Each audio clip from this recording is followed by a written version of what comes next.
Hello everyone. आज हम आपको पर्यावरण से रिलेटेड कुछ टॉपिक्स बताना चाहते हैं, जिसमें से बायोडाइवर्सिटी का टॉपिक काफ़ी इम्पॉर्टेंट है और यहाँ से काफ़ी क्वेश्चंस भी आते हैं।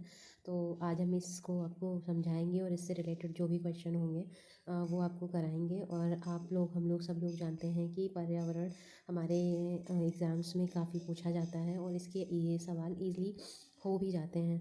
इसलिए हम लोग चलिए स्टार्ट करते हैं बिना ज़्यादा टाइम लगाए हुए। तो सबसे पहले हम पढ़ते हैं कि पर्यावरण क्या है और बायोडाइवर्सिटी क्या है, हम उसके बारे में जानते हैं। तो अगर बायोडाइवर्सिटी की बात करें तो जैव विविधता दो शब्दों बायो और डाइवर्सिटी के मेल से बना है। बायो का मतलब होता है जैव और डाइवर्सिटी का मतलब होता है विविधता, अर्थात निश्चित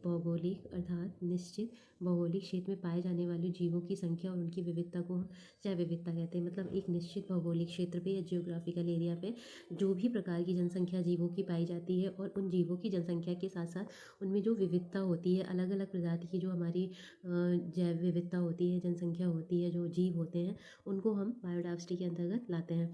अब हम बात करते हैं कि बायोडाइवर्सिटी को किस तरह से हम एज अ ग्राफ देखते हैं। तो यूनिट के द्वारा जैव विविधता के चार अंग हैं। सबसे बाहर का जो क्षेत्र आता है, जैसे ये हो गया, फिर ये हो गया, फिर ये हो गया और फिर ये हो गया। इसका जो सबसे बाहरी वाला पोर्शन है उसको हम रीजन कहते हैं। और उसके बाद वाला, उसके अंदर का जो क्षेत्र होता है उसको हम इकोसिस्टम या पारितंत्र कहते हैं। उसके अंदर वाला जो सिस्टम होता है उसको हम प्रजाति या स्पीसीज़ कहते हैं। और जो सबसे अंदर होता है वो जीन कहलाता है। अर्थात किसी भी चीज़ का अगर हम जैव विविधता के रूप में इसको देखेंगे तो सबसे अंदर जीन आएगा, जीन के बाहर प्रजाति आएगी, प्रजाति के बाहर पारितंत्र आएगा और पारितंत्र के बाहर हमारा रीजन आएगा। तो ये क्रम आप याद रखिएगा, यूनिट के द्वारा जैव विविधता के अंग में भी एग्जाम में पूछ लिया जाए। उसके बाद हम चलते हैं जैव विविधता, जो कि इम्पॉर्टेंट पॉइंट। जैव विविधता शब्द का सबसे पहले यूज़ किया है 1986 में वॉल्टर जी रोजन ने।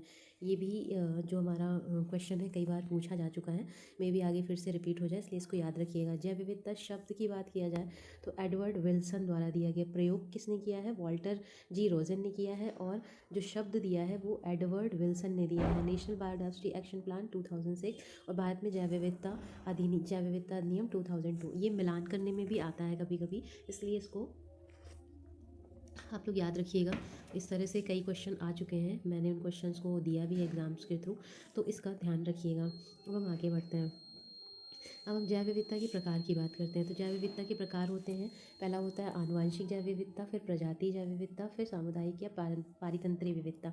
आनुवांशिक में सभी जानते हैं जेनेटिक, जब एक ही प्रजाति में जीवों के जीन में होने वाले जो चेंजेस होते हैं, एक ही वजह से हमारे माँ बाप के थ्रू जो हमारे बच्चे, और एक ही माँ बाप से होने वाले बच्चे, उनमें अलग अलग क्वालिटीज़ होता है, अलग अलग फेस कट होता है, तो वो आनुवांशिक विविधता होती है। अब हम प्रजातीय विविधता की बात करें, किसी समुदाय में प्रजाति की विभिन्न किस्म को बताता है। उसके बाद तीसरा, एक समुदाय के जीव जंतुओं और वनस्पतियों के बीच होने वाली विविधता को क्या कहते हैं? सामुदायिक या पारितंत्र विविधता कहते हैं। उसके बाद हम देखते हैं कि जैव विविधता का मापन, मेजरमेंट ऑफ बायोडाइवर्सिटी को कैसे हम देखते हैं। तो मेजरमेंट ऑफ बायोडाइवर्सिटी हम तीन तरह से देखते हैं। सबसे पहले होता है अल्फ़ा, दूसरा होता है बीटा और तीसरा होता है गामा।